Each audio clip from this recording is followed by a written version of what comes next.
Kaugnay ng bagong impeachment complaint laban kay Vice President Sara Duterte, kausapin natin si Kiko Aquino D ng Tindig Pilipinas, isa sa civil society groups na naghain ng impeachment complaint ngayong umaga. Magandang umaga at welcome po sa Balitang Hali. Hi sir, magandang umaga po. Magandang umaga din po sa lahat ng mga nanonood po ngayon. At Opo. to clarify lang po, no? So pagamat marami po sa mga complainants ay miyembro po ng Tindig Pilipinas, ay naghain po kami ng complaint as individuals po, not as an organization. Okay, klaro po yan. Isa rin nga po kayo sa mga naghain ng impeachment complaint laban kay VP Sara Duterte noong namang 2024. Ano pong pinagkaiba ng impeachment complaint ngayon kumpara dun sa dati?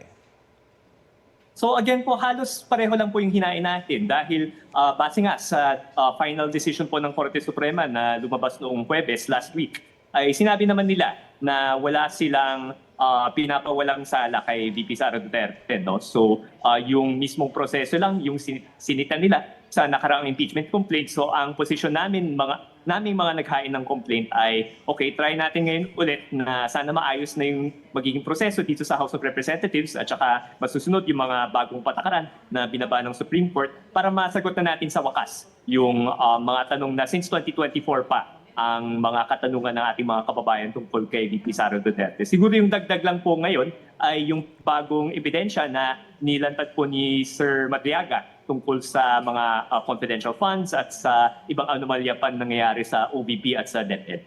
Gaano po kabigat para sa inyo itong bagong ebidensyang ito?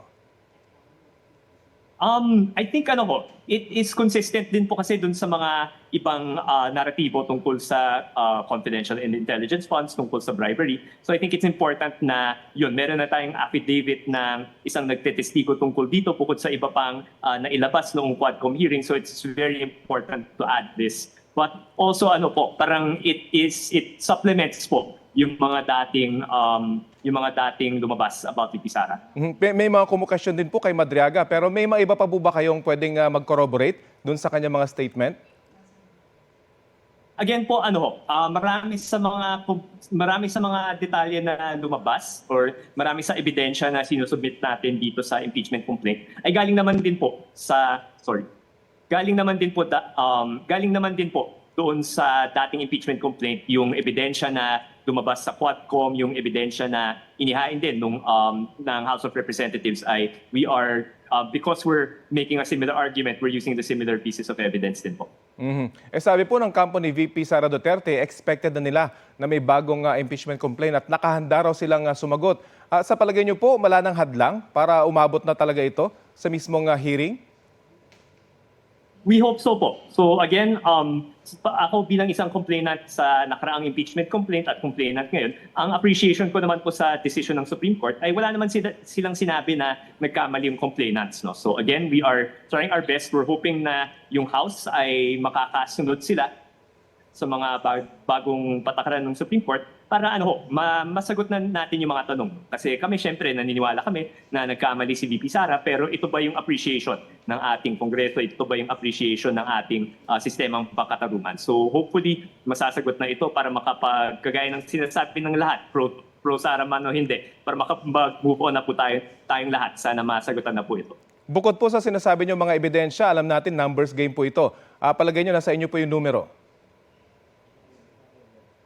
Again po, ang nasa amin lang po ay i-present po namin yung ebidensya na alam po natin, and then nasa pagpasya na po ng ating House of Representatives kung didinggin nila yung ebidensya. Nakapagtataka naman kung biglang halos pareho yung final naming impeachment, tapos biglang hindi na pala okay yung grounds na in-approve nila dati. No? Medyo weird po yun. So umaasa po ako na, ayun ho, mananaig yung pagiging sensible naman ang ating mga congressmen na kung ano man yung dinidig nilang ebidensya dati ay yun din pa rin yung magiging position nila. At saka pag umabot na po sa Senado, in the end, again, naniniwala po ako na nasa tama po yung complaint natin, and we leave it up to those who are empowered by our Constitution to make the final decision dito kay VP Sara. At hinimay niyo po ba yung naging desisyon ng Korte Suprema? Sa palagay niyo wala na magiging technicalidad, ika nga, para umusad po yung inyong complaint? Again po, I think the burden of this is on the House. No? So meron nga mga bagong patakaran na binaba yung Korte Suprema. Siguro ibang usapin na kung tama yung mga patakaran na to, hindi. Pero again, ang in-emphasize ko, walang sinabi yung Korte Suprema na kaming mga citizen complainants ay nagkamali. So we are following the due process as we understand it. We hope that the House and the Senate will do the same, and yun lang po siguro yung magiging that's all I can speak for na lang po siguro. Sa palagay po ninyo, may mga lalabas para magbigay ng mga bagong ebidensya laban sa Vice Presidente?